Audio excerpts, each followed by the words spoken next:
जय संविधान जय भारत. मी संजय कांबळे, बहुजन प्रवाह चॅनल संपादक सर्वांचे स्वागत करतो. पुणे दिनांक 8/8/2026 रोजी पुणे शहरात अनुसूचित 59 जातीतील घटकांनी एकत्र येत पुणे जिल्हा अधिकारी कार्यालयावर धडक मोर्चा काढला होता. उपवर्गीकरण RSS भाजपाचे मोठे षडयंत्र आहे. देवेंद्र फडणवीस SC समाजामध्ये काही समाजातील दलालांना हाताशी धरून 2 समाजामध्ये वाद पेटतील, जेणेकरून 2 समाजामध्ये दंगली घडाव्यात असे षडयंत्र करीत आहेत. या प्रकरणाची सर्वस्व जबाबदारी महाराष्ट्र सरकारची आहे. उपवर्गीकरण त्वरित रद्द करावे अशी मागणी समाज करीत आहे. पुणे शहरातील मातंग बांधवांनी आणि संघटनाच्या वतीने या मोर्चाला पाठिंबा जाहीर केला आहे.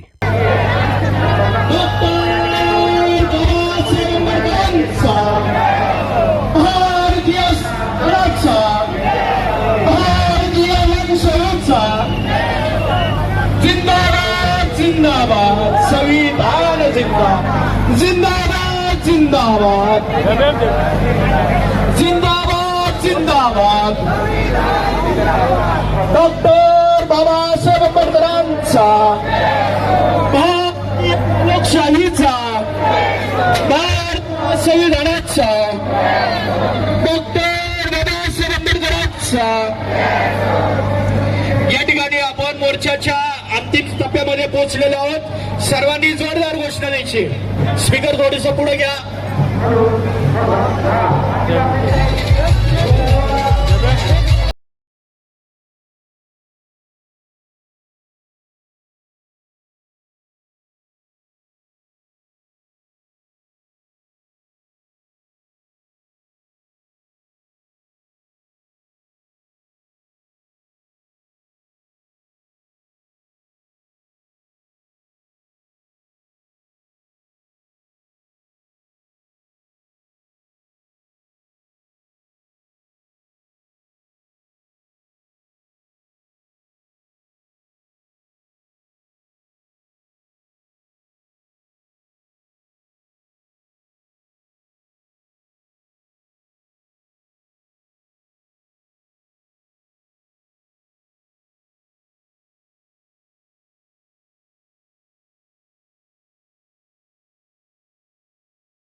सर्वांना सूचना आहे की आपण सर्वांनी स्पीकरच्या पुढे सर्वांनी पुढे यायचं. पुढे या ठिकाणी व्यवस्था केलेली आहे.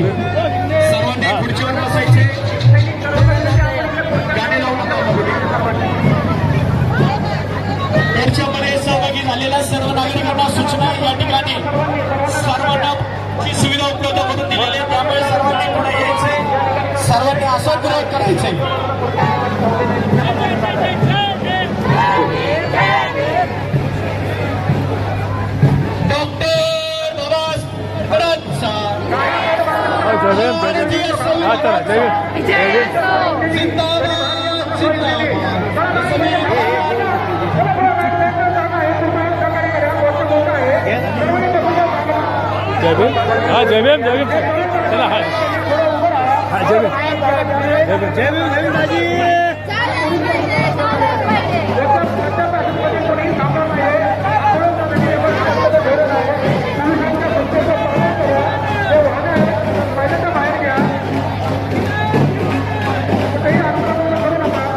जबीम बापरे मामा हा जबीन साहेब वकील साहेब मामा जबीम चला पुढे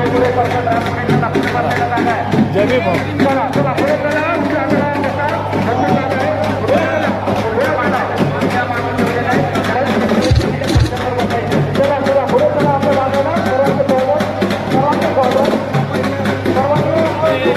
हा जबीम हा जबीन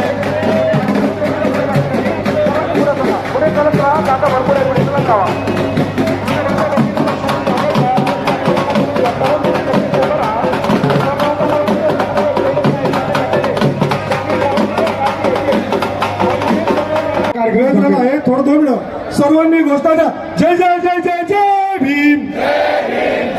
जय जय जय जय जय भीम. जय जय जय जय जय भीम. डॉक्टर बाबासाहेब आंबेडकर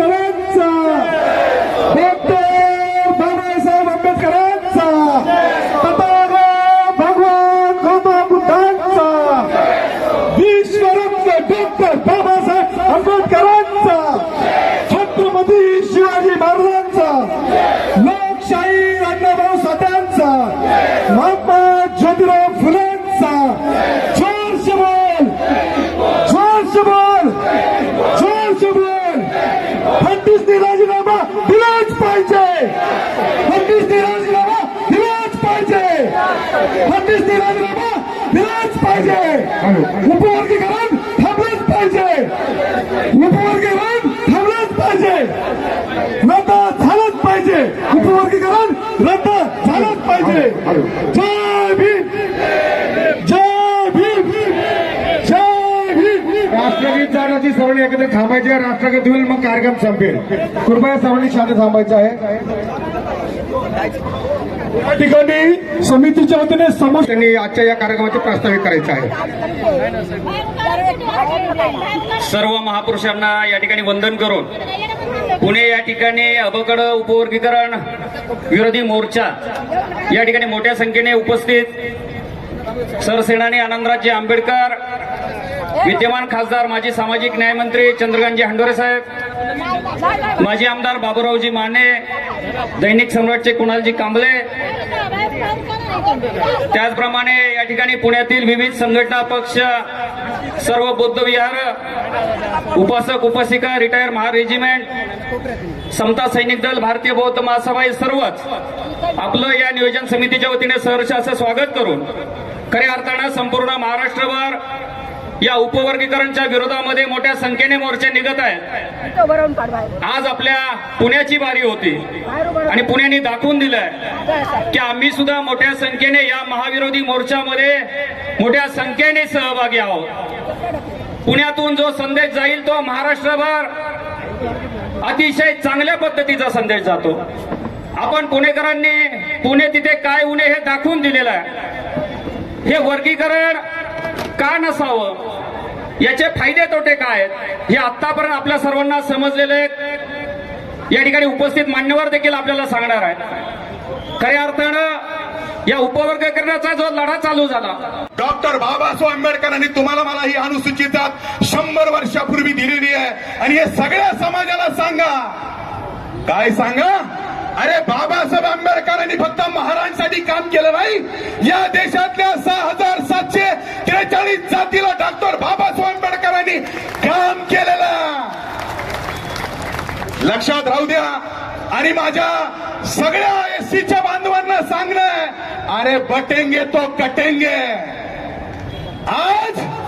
आज मांगाला, आज महाराला, आज ढोराला जर आपण वेगळं वेगळं केलं तर एक दिवस गळ्यामध्ये गाडग आणि पाठीमाग खराटा आणण्यासाठी तो देवेंद्र फडणवीस नावाचा मनोवादी ब्राह्मणवादी माणूस काम करतोय, लक्षात ठेवा. आणि म्हणून माझी विनंती आहे, कुठल्याही जातीच्या विरोधात बोलायचं नाही. मांगाला कन्व्हिन्स करा, चर्मकाराला कन्व्हिन्स करा, ढोराला कन्व्हिन्स करा की अरे आपण निळा झेंडा, अरे आकाशाचा रंग निळा झेंडा, समुद्राचं पाणी निळं, अरे हा निळा झेंडा एका जातीचा नाहीये, हा बाबासाहेब आंबेडकरांच्या विचारांचा झेंडा आहे. हे सांगण्यासाठी मित्रांनो आपण प्रयत्न करा. मी गेली 10 दिवस रमाबाई आंबेडकर नगर परिसर ताडीवाला रोड मधून 10 दिवस रोज कोपरा सभा घेत होतो. या ठिकाणी लोक ती आलेली आहेत, आलीत का नाही अप्पा? सगळ्यात जास्त आंबेडकर कृती समिती ताडीवाला रोड मधून लोक आलेली आहेत. त्यांच्यासाठी सगळ्यांनी टाळ्या वाजवा. जय भीम, जय भारत. या ठिकाणी समितीच्या वतीने त्यांना ऍब्सोल्यूट मेजॉरिटी पाहिजे देशभर. आणि मग एक एक स्टेट करत ही मेजॉरिटी पूर्ण कशी करता येईल, पर्सेंटेज कसं वाढवता येईल, या दृष्टिकोनातून त्यांचे प्रयत्न सुरू झालेले आहेत. आणि त्याचाच एक भाग म्हणून या वर्गीकरणाचा मुद्दा त्यांनी मातंग समाजाला पुढं करून, मातंग समाजाला नव्हे, मातंग समाजातल्या काही नेत्यांना पुढं करून जाती जातीमध्ये भांडणं कशी लावता येईल. एक समाज जर मतदान करत नाही तर मग त्याची जागा भरून काढण्यासाठी मातंग समाजाची मतं त्यांना कशी मिळवता येतील, यासाठी त्यांचा अट्टहास चाललेला आहे. मित्रांनो, मी आपल्याला सांगू इच्छितोय की या ठिकाणी लहुजी साळवे यांच्या स्मारकाचं काम सुरू आहे. मी मंत्री असताना या ठिकाणी लहुजी साळवे यांची समाधी उखडून फेकण्याचं काम पुण्यातल्या एका बिल्डरनं सुरू केलेलं होतं. पुण्यातले मातंग समाजाचे एकूण एक नेते आणि कार्यकर्ते मंत्रालयात मला भेटले आणि सांगितलं, साहेब लहुजी साळवे यांची समाधी नष्ट करण्याचं काम सुरू झालेलं आहे, तुम्ही त्या ठिकाणी या आणि समाधी वाचवा. दुसऱ्या दिवशी मी पुण्यात आलो, संगमवाडीला आलो. मातंग समाजाचे अनेक नेते आणि अनेक कार्यकर्ते त्या ठिकाणी उपस्थित होते. त्या हायवे पासून आतमध्ये संगमवाडीच्या समाधीपर्यंत जायला रस्ता नव्हता. माझी लाल दिव्याची बत्ती बाजूला ठेवली आणि मातंग समाजाच्या एका कार्यकर्त्याच्या बाईकवर मी त्या समाधीपर्यंत गेलो आणि ती समाधी आम्ही स्वच्छ केली. विश्रामगृहामध्ये आलो. आमचे दिवंगत नेते आता आपल्यामध्ये नाहीयेत. पुण्याचे मोठे नेते होते सुरेश कलमाडी, यांच्याशी मी बोललो आणि त्यांनी सांगितलं, इथला शेट्टी नावाचा कोणतरी बिल्डर आहे आणि समाधीची 5 एकर जागा तो हडप करण्याचा प्रयत्न करतोय. आपण ते तात्काळ थांबवा आणि मातंग समाजाला न्याय देण्याचं काम आपण करा. सुरेश कलमाडीजींनी लगेच फोन करून त्या बिल्डरचे ते सगळं थांबवून टाकलं आणि मला सांगितलं, हंडोरेजी 5 एकर जमीन या समाधीसाठी उपलब्ध करून देतो. मी त्यांना एवढंही सांगितलं की 5 एकरवर पुणे महानगरपालिकेच्या वतीनं 20 कोटी रुपयाची तरतूद करा आणि त्या ठिकाणी लहुजी साळवे यांच्या नावानं अत्यंत सुंदर अशी समाधी बनवा. आज आपल्याला सांगू इच्छितो, निवळ माझ्या शब्दावर आणि मातंग समाजातल्या कार्यकर्त्यांच्या आणि बौद्ध समाजाच्या कार्यकर्त्यांच्या जोरावर त्या ठिकाणी ते लहुजी साळवे स्मारक उभं जवळजवळ अर्ध्यापेक्षा जास्त काम झालेलं आहे. मित्रांनो, इथे मातंग समाज आणि बौद्ध समाज हा विषय नाहीये आणि मी मंत्री असताना बौद्धांच्या खालोखाल मातंग समाजाला न्याय देण्याचं काम मी केलेलं आहे. मातंग समाजाच्या कुठल्याही पुढाऱ्याने केलेलं नाहीये. बौद्ध समाजाच्या जेवढ्या कार्यकर्त्यांना सहकारी संस्था दिल्या, तुम्ही सांगितलं की आपले उद्योजक झाले पाहिजे. आम्ही जवळजवळ 1000 उद्योजक निर्माण केले, प्रत्येकाला 7-7 कोटी रुपये देऊन. 1 नंबरला बौद्ध समाज आणि 2 नंबरला मातंग समाजाच्या कार्यकर्त्यांना सहकारी संस्था दिल्या. साहेबांना बोलतोय. परमपूज्य नेते भारतरत्न डॉक्टर बाबासाहेब आंबेडकर, अण्णाभाऊ साठे, महात्मा फुले या महापुरुषांना विनम्र अभिवादन करून आजच्या या विराट मोर्चाचं ज्यांनी अत्यंत यशस्वीपणे नेतृत्व केलं ते सन्माननीय आनंदरावजी आंबेडकर, अमनजी आंबेडकर, त्याचप्रमाणे सन्माननीय खासदार चंद्रकांत हंडोरे साहेब, कुणाल कांबळे साहेब, त्याचप्रमाणे राष्ट्रीय चर्मकार संघाचे राज्याचे अध्यक्ष सन्माननीय सूर्यकांत गवळी, आता ज्यांनी या ठिकाणी चांगलं भाषण केलं चर्मकार समाजाच्या वतीने शशिकांतजी सोनावणे, आणि या ठिकाणी ज्ञानेश्वर कांबळे सुद्धा बसले, संजय बनसोडे आहेत या ठिकाणी. या सर्व लोकांनी याच्या मोर्चासाठी 10 ते 15 हजार चर्मकार समाजाचे लोक या ठिकाणी आज आणलेले आहेत आणि चांगल्या पद्धतीनं हा मोर्चा, तुम्हाला माहिती आहे 30 जूनला मुंबई शहरामध्ये या मोर्चाचा शुभारंभ झाला आणि त्याच्यानंतर प्रत्येक जिल्ह्यामध्ये अशाच तऱ्हेचे दणदणीत हजारो लाखो लोकांचे मोर्चे प्रत्येक जिल्ह्यामध्ये निघत आहेत. आणि सरकारला या मोर्चाच्या माध्यमातून आपण काय सांगतोय की उपवर्गीकरण करू नका. आम्ही उपवर्गीकरणाची मागणी केलेली नाही. एका समाजातल्या काही 1-2% लोकांनी कुणाच्या तरी नादाला लागून उपवर्गीकरण पाहिजे म्हणून सांगितलं. त्यातल्या एकाला आमदारकी मिळाली आणि तो एवढा वेळा एवढा पागल झालाय की त्याला आमदारकी म्हणजे सर्वस्व वाटायला लागलेलं आहे आणि त्याने समाजाची दिशा पूर्णपणे भरकवण्याचा प्रयत्न त्याने केलेला आहे. परंतु तुम्ही बघितलं मुंबईमध्ये सुद्धा ज्या वेळेला आम्ही 30 जूनला पहिला मोर्चा काढला त्यावेळेला सुद्धा मातंग समाजाचे हजारो कार्यकर्ते त्या मोर्चात होते. आता पुण्यामध्ये सुद्धा इथे व्यासपीठावर जाहीरपणे भूमिका मांडणारे मातंग समाजाचे नेते आपण पाहिले.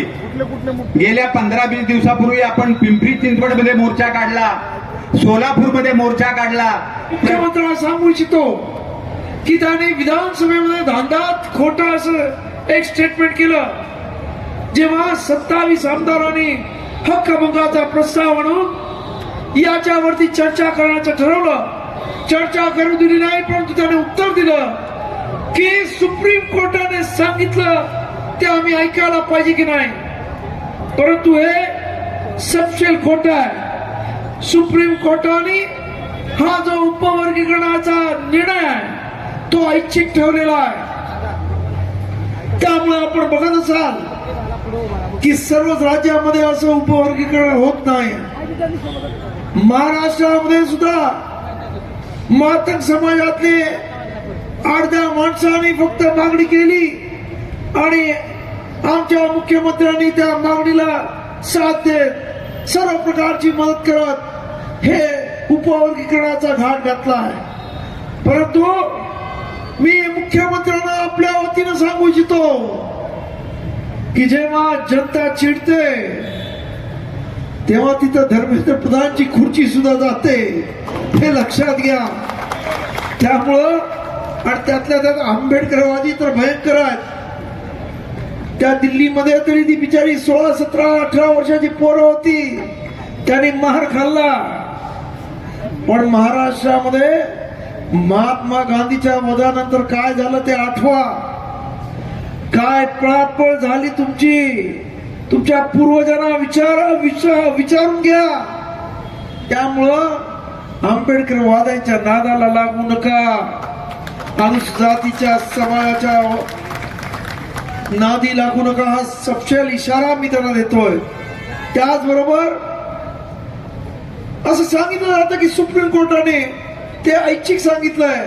पण तुम्हाला एक मी सांगू इच्छितो, अत्यंत महत्वाचं आहे, आपण ऐकून घ्या की मद्रास सरकारनं त्या काळामध्ये 1951 ला एससीना शिक्षणामध्ये आरक्षण देण्याचं ठरवलं आणि ती केस सुप्रीम कोर्टात गेली आणि सुप्रीम कोर्टाने ते आरक्षण रद्द केलं. आणि त्यावेळेस तुमचा आणि माझा बाप या देशाचा घटनाकार कायदेमंत्री होता, त्यांनी लगेच संसदेमध्ये एक विधेयक आणलं आणि अनुच्छेद 15(4) मध्ये एससीला शिक्षणामध्ये सुद्धा आरक्षण राहण्याच्या पद्धती तरतूद केली आणि ते आरक्षण अबाधित राहिलं. त्यानंतर बाबासाहेबांना त्या संसदेला काही मनुवाद्यांनी विचारलं की तुम्ही घटनेचं मंदिर तयार केलं आणि त्याची तुम्ही मोडतोड का करताय. बाबासाहेबांनी सांगितलं मी मंदिर तयार केलं, पण जो हा सुप्रीम कोर्ट रूपी जो पुजारी आहे तो घाण करत असेल तर मला पुढे येऊन ती घाण साफ करायलाच पाहिजे आणि ते मंदिराचं पावित्र्य नीट ठेवायला पाहिजे. आज सुद्धा सुप्रीम कोर्टाने हे उपवर्गीकरण करून घाण केलेली आहे असं आमचं म्हणणं आहे. कारण सुप्रीम कोर्टाला कुठलाही अधिकार नसताना त्यांनी पुढे जाऊन हे उपवर्गीकरण केलेलं आहे. आज एससी समाज हा एकच आहे असा जजमेंट 2004 मध्ये 5 बेंचने सुप्रीम कोर्ट